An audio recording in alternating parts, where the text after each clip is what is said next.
नमस्कार विद्यार्थियों, मैं दीपक द्विवेदी। एक बार हमने जो कल पढ़ा उसको फिर से रिवाइज कर लेते हैं।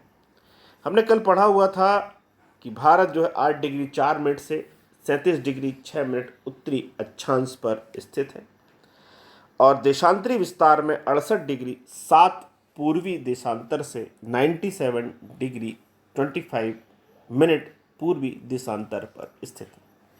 फारस या ईरान के लोग इसे हिंदुस्तान कहते हैं, ग्रीक इसे इंडिया कहते हैं। प्राचीन ग्रंथों में इसका नाम जम्बू द्वीप दिया हुआ है। जेम्स अलेक्जेंडर ने हिंदू का एच अलग करके इसे इंदु नाम दिया हुआ है। कुल क्षेत्रफल जो है वो 3287263 वर्ग किलोमीटर है भारत का क्षेत्रफल, जो कि विश्व के भूभाग का 2.4% है। क्षेत्रफल में भारत 7वां बड़ा देश है। पहले स्थान पर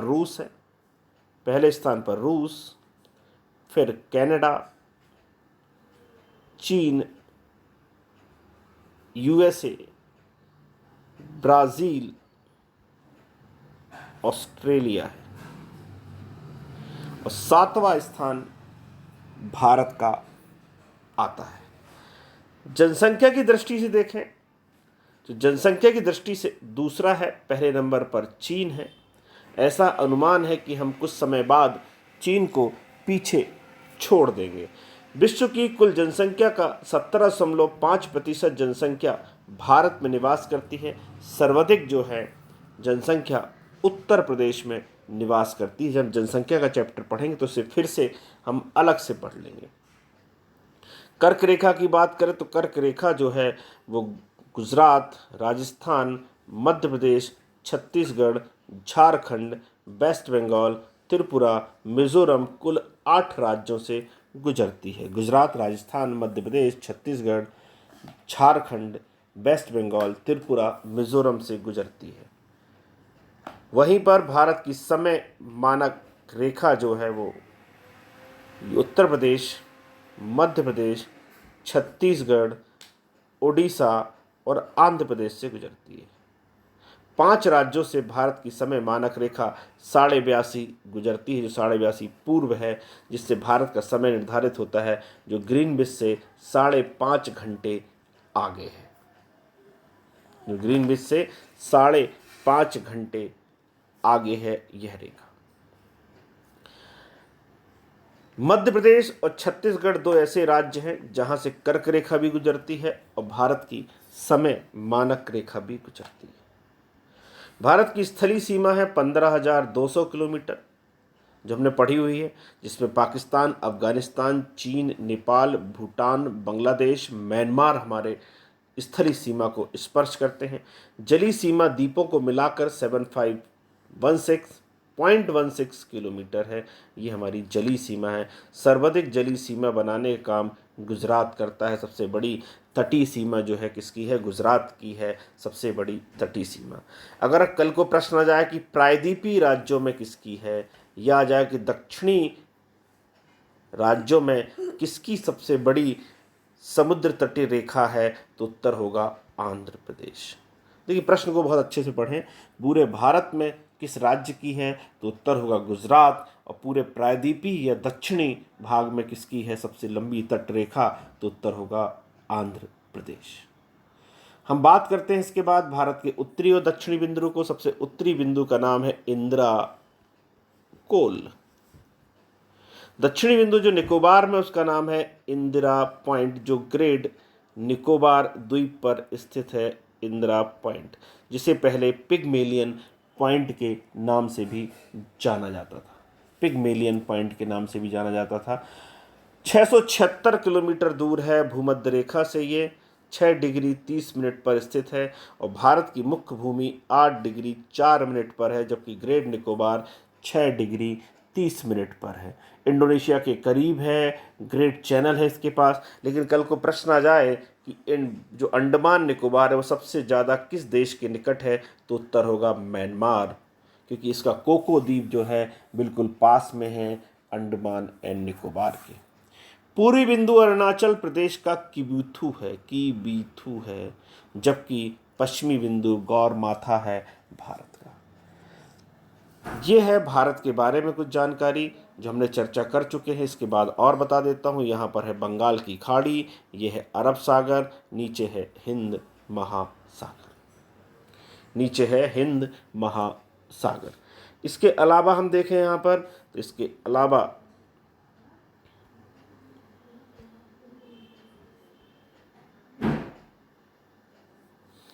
ये है कच्छ का खाड़ी, ये है खंबात की खाड़ी, ये दिख रही है आपको खंबात की खाड़ी, ये है कच्छ की खाड़ी।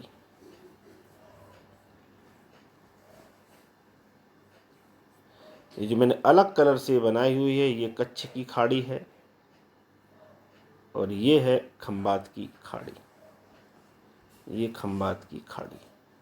इसी खंबात की खाड़ी में नर्मदा, ताप्ती, माही,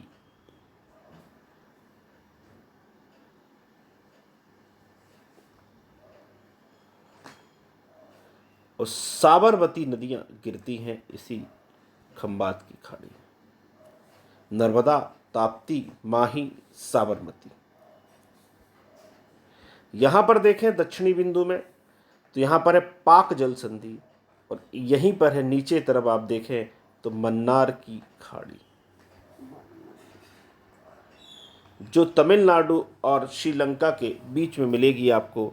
मन्नार की खाड़ी तमिलनाडु और श्रीलंका के बीच में मिलेगी, मन्नार की खाड़ी।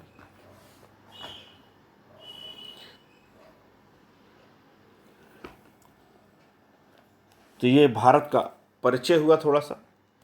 समुद्री सीमा के बारे में बात करें, जो हम पहले भी बता चुके हैं कि भारत की जो समुद्री सीमा है वो 12 नॉटिकल माइल्स तक है, और EEZ जो है विशिष्ट आर्थिक क्षेत्र जो है वो 200 समुद्री मील तक है, 200 समुद्री मील तक है।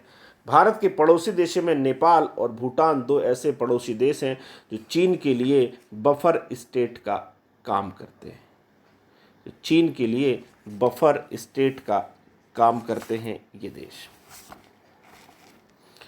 इसके अलावा देखें हम ऐसे राज्य जो स्थलीय सीमा से जुड़े हैं, गुजरात, राजस्थान, पंजाब, जम्मू कश्मीर, लद्दाख, हिमाचल प्रदेश, उत्तराखंड, उत्तर प्रदेश, बिहार, पश्चिम बंगाल, असम, अरुणाचल, नागा, मणिपुर, मिजोरम, त्रिपुरा, मेघालय। तो इतने राज्य जो हैं और केंद्र शासित प्रदेश लद्दाख को मिला लें तो स्थलीय सीमा या अंतर्राष्ट्रीय सीमा का निर्माण करने वाले राज्य हैं भारत के।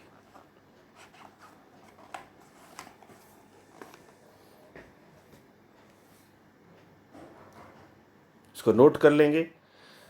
वहीं दूसरी तरफ देखें तो जलीय सीमा बनाने वाले हैं गुजरात, महाराष्ट्र, कर्नाटक, केरला, तमिलनाडु, आंध्र प्रदेश, ओडिशा, पश्चिम बंगाल, जिसमें दो राज्य ऐसे हैं जो अंतर्राष्ट्रीय सीमा भी बना रहे हैं और जलीय सीमा भी बना रहे हैं, गुजरात और पश्चिम बंगाल। पश्चिम बंगाल में पहले बता चुका हूँ, पश्चिम बंगाल एक ऐसा राज्य है जिसके पास हिमालय भी है और समुद्री सीमा भी है। एकमात्र भारत का राज्य है जिसके पास हिमालय भी है और समुद्री सीमा भी है। तो भारत की बात करें तो भारत में कुछ लैंडलॉक भी है जो अंतर्राष्ट्रीय सीमा और जल को भी नहीं छूते। हरियाणा, मध्य प्रदेश, छत्तीसगढ़, झारखंड, तेलंगाना, ये 5 राज्य ऐसे हैं जो किसी अंतर्राष्ट्रीय सीमा को स्पर्श नहीं करते और ना ही जलीय सीमा को स्पर्श करते हैं।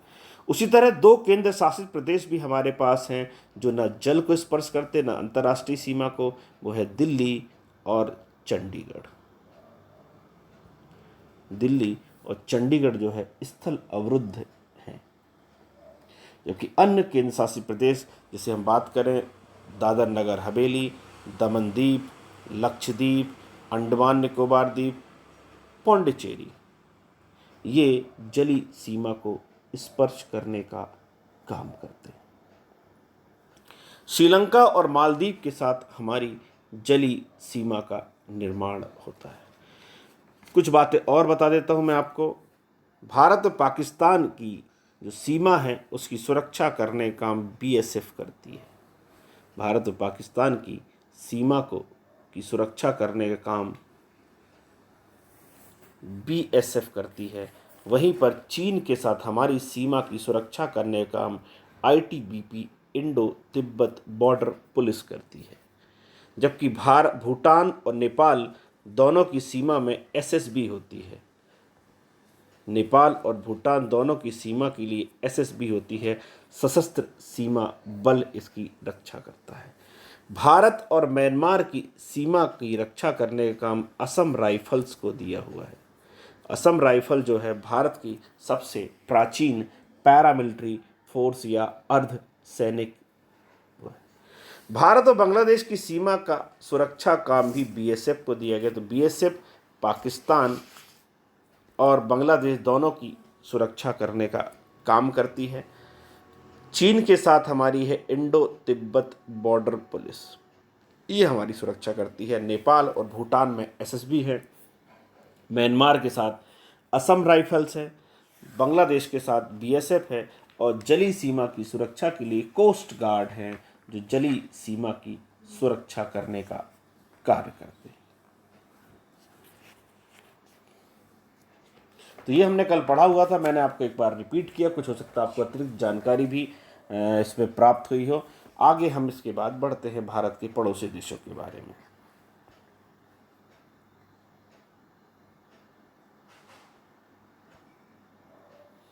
तो भारत के हम पड़ोसी देशों के बारे में देखें तो फिर से मैं रिपीट कर देता हूं। भारत के पड़ोसी देश हैं पाकिस्तान, चाइना, अफगानिस्तान, नेपाल, भूटान,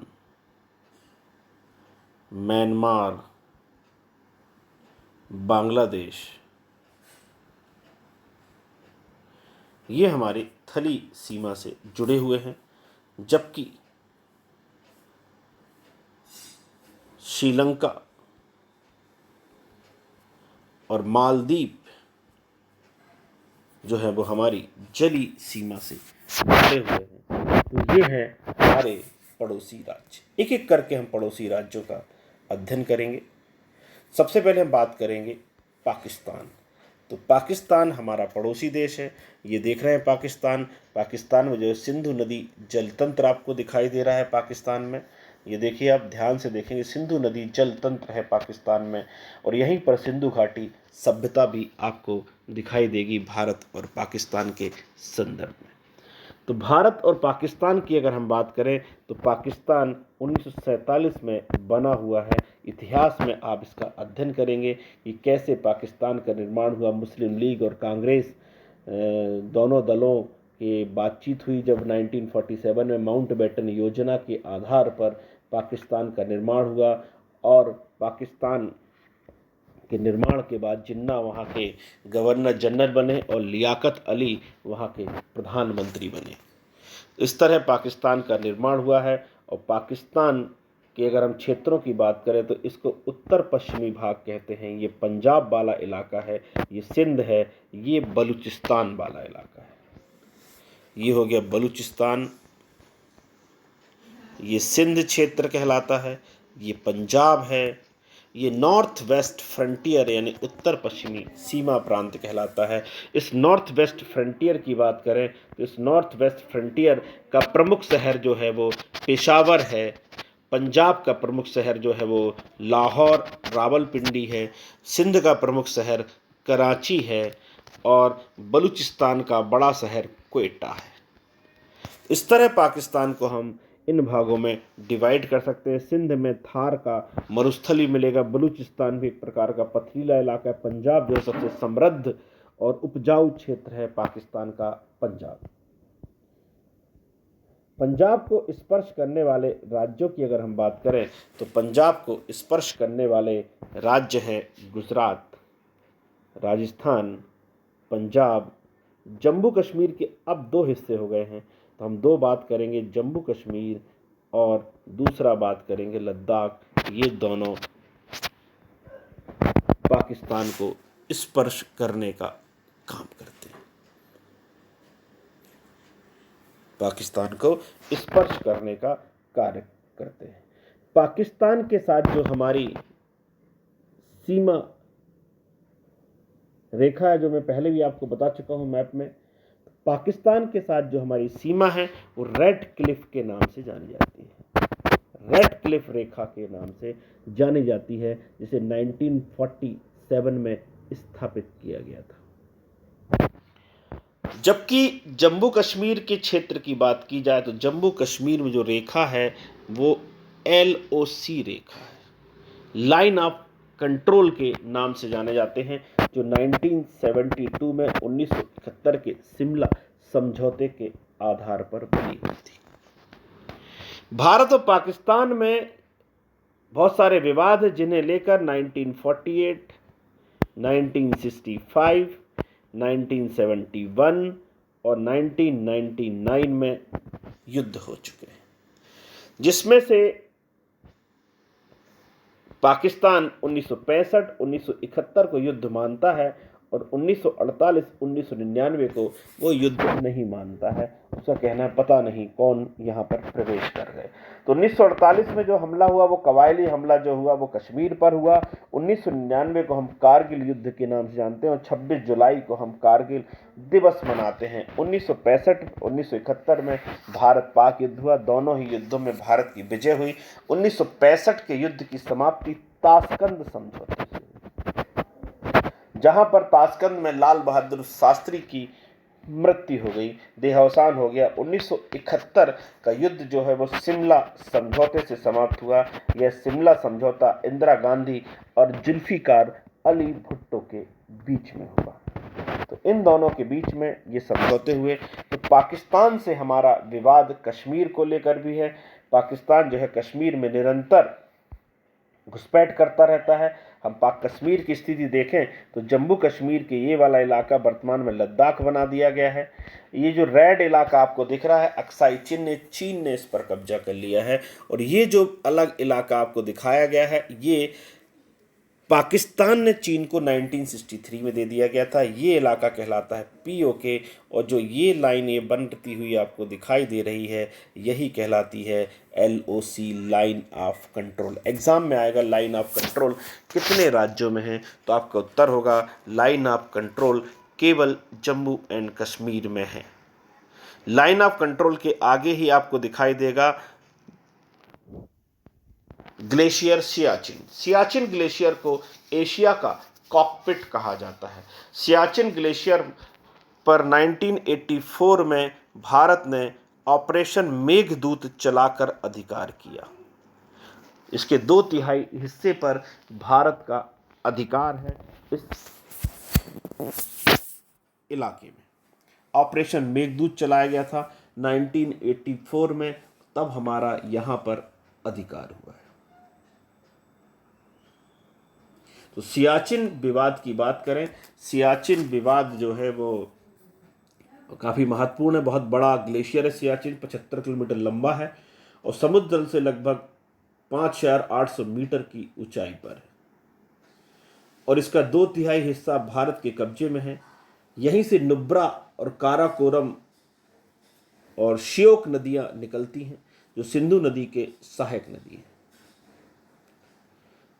यहां पर गैसर, सियाचिन की बात करें, विवादित क्षेत्र है भारत पाकिस्तान में। यहां पर गैसर, ब्रूम, सालतोरो और विला फोंडाला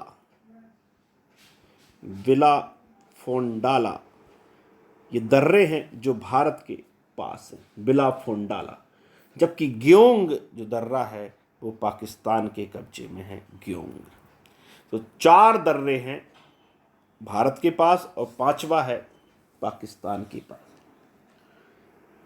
तो बड़ा विश्व का सबसे ऊंचा युद्ध क्षेत्र है सियाचिन ग्लेशियर। अब कश्मीर की अगर हम बात करें तो कश्मीर को हम जो है कई क्षेत्रों में बांट सकते हैं। जम्मू कश्मीर राज्य जो है वो लगभग 2,22,236 वर्ग किलोमीटर में फैला हुआ है। पाकिस्तान और अफगानिस्तान को देखिए, अफगानिस्तान को स्पर्श करता हुआ दिखाई देता है। यहाँ पर हम देखें गुलाब सिंह जो महाराजा थे वो अंग्रेज़ों से उन्हें ये राज्य प्राप्त हो गया था। यहाँ पर श्रीनगर जो है एक क्षेत्र है, श्रीनगर जो है कश्मीर, श्रीनगर वैली है जो झेलम नदी के किनारे स्थित है। जम्मू जो है वो राज्य का एक ऐसा भाग है जो शीतकालीन राजधानी रही है। डोगरा राजाओं का रहा, तो एक भाग है श्रीनगर, एक है जम्मू और एक है लद्दाख। लद्दाख क्षेत्र जो है वो बौद्ध क्षेत्र कहलाता है और एक प्रकार का शीत मरुस्थली पठार है। यहाँ पर बौद्ध धर्म को लोग मानते हैं। लद्दाख के पास कारगिल है जहाँ पर मुस्लिम की जनसंख्या ज़्यादा है। लद्दाखी मूलतः मंगोल प्रजाति के हैं। चौथा क्षेत्र है गिलगित। गिलगित क्षेत्र जो है वो उत्तरी भाग में है जो पीओके में आ गया है, मुस्लिम आबादी वाला क्षेत्र है। काराकोरम द्वारा पाकिस्तान से जुड़ा हुआ है। पांचवा क्षेत्र है बाल्टिस्तान जो पीओके में है और यह मुस्लिम बहुसंख्यक क्षेत्र है। इस तरह हम देखें तो पाकिस्तान अधिकांश क्षेत्र जो है वो भारत के पास है। छठा क्षेत्र जम्मू के उत्तर पश्चिम में कश्मीर घाटी में आता है, भी मुस्लिम बहुसंख्यक क्षेत्र है। तो इसको लेकर पाकिस्तान ने सदैव दावा किया है और इसको लेकर हम जब हम कॉन्स्टिट्यूशन पढ़ेंगे तो इस पर और विचार करेंगे कि क्या हुआ है। 1948 में कबायली आक्रमण हुआ और उसके पहले हरि सिंह ने 26 अक्टूबर 1947 को इसके विलय पत्र पर हस्ताक्षर कर चुके थे और भारत को वैधानिक रूप से इसे अपना हिस्सा मान लिया था। और साथ ही साथ जम्मू कश्मीर की विधान सभा के द्वारा बनाई गई संविधान सभा ने भी जम्मू कश्मीर को भारत का इंटीग्रल पार्ट माना और वर्तमान में आर्टिकल 370 खत्म करके जम्मू कश्मीर का पूर्ण विलय भारत में हो गया और इसे भारत का अभिन्न अंग प्रारंभ से ही माना गया। अब पूर्ण राज्य का दर्जा हो गया और एक ऐसा केंद्र शासित प्रदेश बना दिया गया है जम्मू कश्मीर को, जिसमें विधानसभा होगी जैसे कि पौंडीचेरी और दिल्ली है, जबकि लद्दाख को सिर्फ केंद्र शासित प्रदेश बनाया गया है। अगला विवाद जो भारत और पाकिस्तान के बीच में है वो विवाद है सर क्रीक और कच्छ का रण। सर क्रीक और कच्छ के रण की बात करें, यह स्थल अवरुद्ध क्षेत्र है। 1965 में यहाँ पर पाकिस्तान ने हमला कर दिया गया था और उसके बाद ये अंतर्राष्ट्रीय न्यायालय को सौंपा गया। अंतर्राष्ट्रीय न्यायालय के आधार पर फैसला हुआ, कुछ भाग जो है पाकिस्तान को मिला और कुछ भाग जो है भारत को मिला और 1969 तक इस क्षेत्र की सीमा का निर्धारण दोनों पक्षों के द्वारा कर लिया गया। तो इस तरह सर क्रीक और गुजरात की सीमा का जो है वो भी संतुलन निपटता गया, लेकिन कई बार हम देखते हैं कि यहाँ पर लगातार युद्ध विराम का उल्लंघन होता रहता। पाकिस्तान आए दिन यहाँ पर गोलाबारी लगातार करता रहता है। इसके बाद हम बात करते हैं भारत और अफगानिस्तान की। मैंने आपसे चर्चा की थी भारत और अफगानिस्तान की सीमा को हम तभी स्पर्श करते हैं जब पीओके को भारत का हिस्सा माना जाए, जो कि पाकिस्तान नहीं मानता है। हम तो इसको अफगानिस्तान को भारत का हिस्सा मानते हैं। तो अफगानिस्तान के साथ हमारा प्राचीन संबंध है। अफगानिस्तान बौद्ध धर्म की भूमि रहा है, जहाँ पर बामियान नामक जगह में गंधार शैली के आपको चित्र आपको दिखाई देंगे, गंधार शैली के यहाँ पर बामियान में।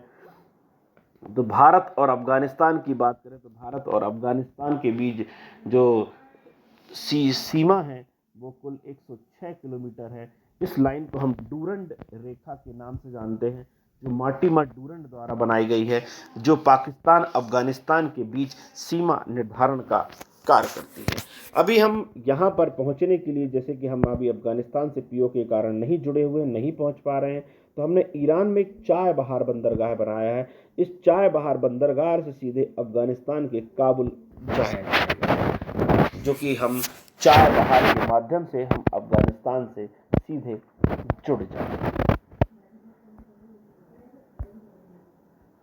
अब बात करते हैं चीन के साथ हम कितने राज्यों की सीमा को स्पर्श करते हैं।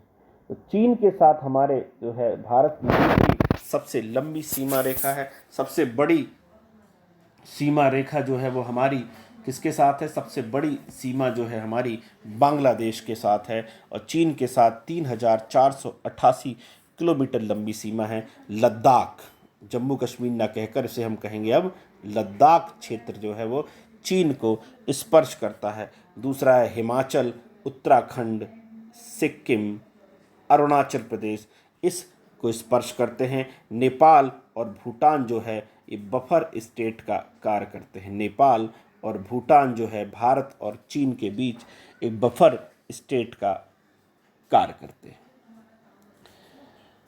तो इस तरह हम देखें, ये सीमा रेखा तो बना दी गई है, परंतु इस सीमा रेखा को लेकर काफ़ी विवाद होता रहता है। 1954 में भारत ने तिब्बत के पर अपना जो अधिकार है, एक्स्ट्रा टेरिटोरियल राइट्स जो है वो त्याग दिया। ये अधिकार मिला था 1914 की संधि के द्वारा मिला हुआ था हमको, एंग्लो तिब्बत व्यापार समझौते के द्वारा। और इस ऐसा करके हमने क्या किया, हमने चीन की तिब्बत पर संप्रभुता को मान्यता दे दी और चीन ने 1959 में तिब्बत पर अधिकार कर लिया। चीन ने 1959 में तिब्बत पर अधिकार कर लिया और दलाई लामा भागकर भारत आए और बहुत सारे उनके अनुयायी भी भारत आ गए, जिन्हें हमने राजनीतिक शरण प्रदान कर दी और 1962 में भारत और चीन के बीच युद्ध हुआ। अब ये विवाद क्या है भारत और चीन के बीच सीमा को अगर हम देखें तो भारत और चीन की सीमा को लेकर जो विवाद है वो विवाद मुख्यतः 3 भागों में बांटते हैं। पहला पश्चिमी भाग की बात करें तो पश्चिमी भाग जो है लद्दाख वाला क्षेत्र है। यहाँ पर अक्साई चिन्ह में चीन ने तो अधिकार करके ही रखा हुआ है।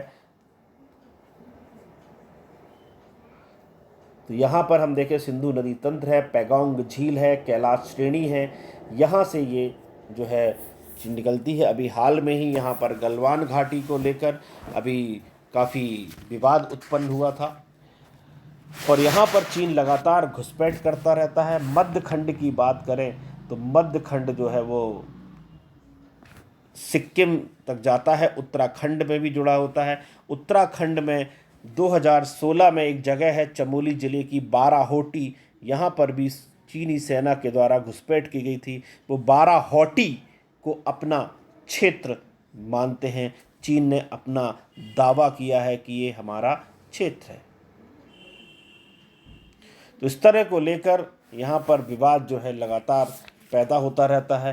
पूर्वी खंड की बात करें, पूर्वी खंड की जो सीमा रेखा है वो सिक्किम से लेकर अरुणाचल तक जाती है। पूर्वी सीमा रेखा की बात करें, इस पूर्वी सीमा रेखा को ही हम मैकमोहन रेखा कहते हैं। इस पूर्वी सीमा रेखा को हम मैकमोहन रेखा कहते हैं। हेनरी मैकमोहन एक ब्रिटिश प्रतिनिधि थे। 1914 में शिमला समझौते पर हस्ताक्षर किए थे। यह ब्रह्मपुत्र की उत्तरी जल विभाजक में हिमालय के पास से स्थित होकर सिक्किम और अरुणाचल के बीच सीमा का निर्माण करती है और चीन इस मैकमोहन रेखा को स्वीकार नहीं करता। चीन का कहना है कि इस पर तिब्बत ने हस्ताक्षर किए थे और तिब्बत उस समय चीन नहीं था, इसलिए तिब्बत को इस पर अधिकार करने का कोई हक, इस पर हस्ताक्षर करने का कोई हक नहीं। 1962 में चीन ने आक्रमण करके त्वांग, बोमडिला, लोंगजू, थांगला सीमा चौकियों पर कब्जा कर लिया और भारत को भी एहसास हो गया कि गुट निरपेक्षता सुरक्षा की कोई विकल्प नहीं है। तो इस तरह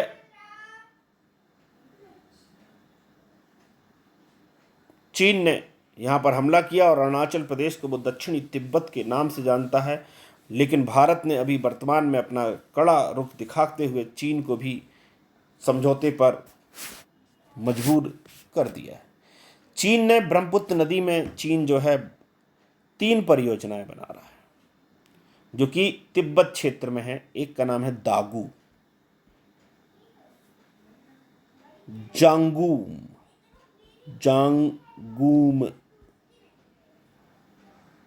जियाचा, ये 3 जल विद्युत परियोजनाएं वो है ब्रह्मपुत्र नदी पर बना रहा है, जिसके कारण भारत की चिंता बढ़ गई है। 2013 में हमारा एक और समस्या थी, वो थी दौलत ओल्डी बेक। यहाँ पर भी चीन की सीमा लगभग 18 किलोमीटर तक भारत के क्षेत्र में प्रवेश कर गई थी। तो इस तरह चीन को लेकर लगातार विवाद की स्थिति बनती रहती है। चीन भी OROB प्रोजेक्ट बना रहा है जिसका नाम वन रोड वन बेल्ट के नाम से आपने सुना होगा। तो इस तरह चीन की आप रोड देख ही रहे हैं कहाँ से कहाँ जाएगी। एक रोड आप जो रेड कलर देख रहे हैं बीजिंग से होते हुए वो कहाँ पहुँचेगी, नीदरलैंड के रॉटरडम बंदरगाह तक पहुँच जाएगी। जबकि दूसरी रोड जो है बेनिस सिल्क रूट के माध्यम से फुजोहो, हनोई, वियतनाम, इंडोनेशिया, भारत से होते हुए पहुँच जाएगी। लेकिन भारत इस बेल्ट के साथ तैयार नहीं है, इस प्रोजेक्ट का उसने इनकार किया।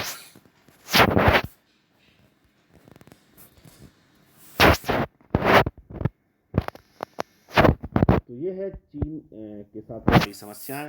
अब देखिए चीन के साथ और बता देता हूँ मैं।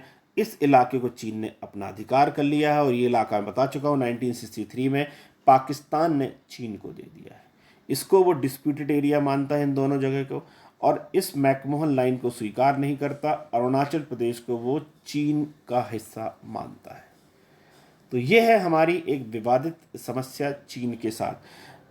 किस्मत ये है कि नेपाल और भूटान हमारे बफर स्टेट है, नहीं तो हमें बहुत बड़ा सैन्य खर्च जो है वो चीन के बचाव के लिए करना होता। तो चीन को लेकर एक और समस्या है। भूटान जो है वो हम पर आश्रित देश है, इसलिए भूटान पर चीन जब हमला करता है तो भारत उसकी रक्षा के लिए सदैव तैयार रहता है, क्योंकि चीन का जो मानना है वो चिकन नेक पर अधिकार करना है, चिकन नेक पर अधिकार करना है। अब हम बात करते हैं नेपाल के साथ।